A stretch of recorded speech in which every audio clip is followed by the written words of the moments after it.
the Chase Thomas podcast, for people who have nothing but time to kill. What is your gut instinct and take here, Ryan Schumpert? Do you think Heupel ends up adding a running back in the portal, or do you think he stands pat? What's your prediction, clairvoyant Ryan Schumpert? I think he goes and adds somebody. I kind of think they have to.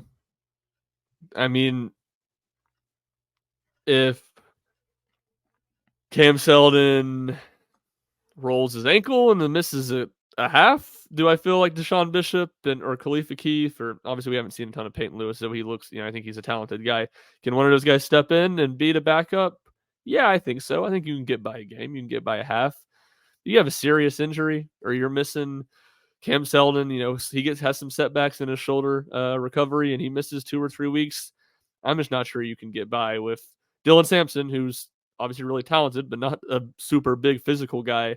And then what Tennessee has behind him with some of those second-year backs, and then Lewis. I'm just not sure you can really get by. If that happens, then it might start being a super pass-heavy offense, who instead of an offense that seemingly never gets more than 60% run or pass, you might start pushing the limits a little bit.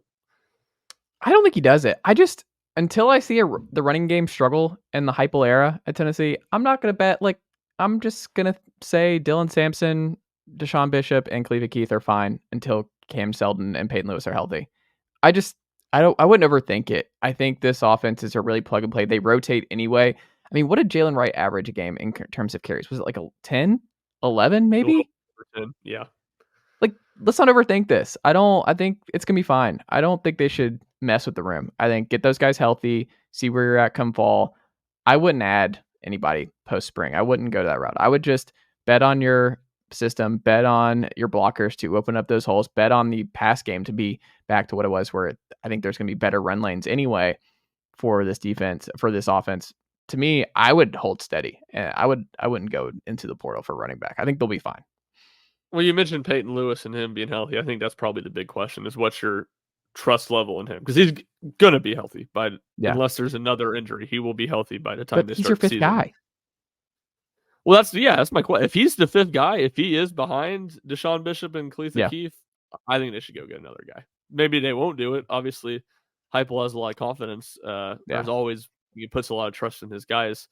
And I'm not saying I need to go get the Oregon State guy, someone who's going to cost a lot of money. And and I'm not.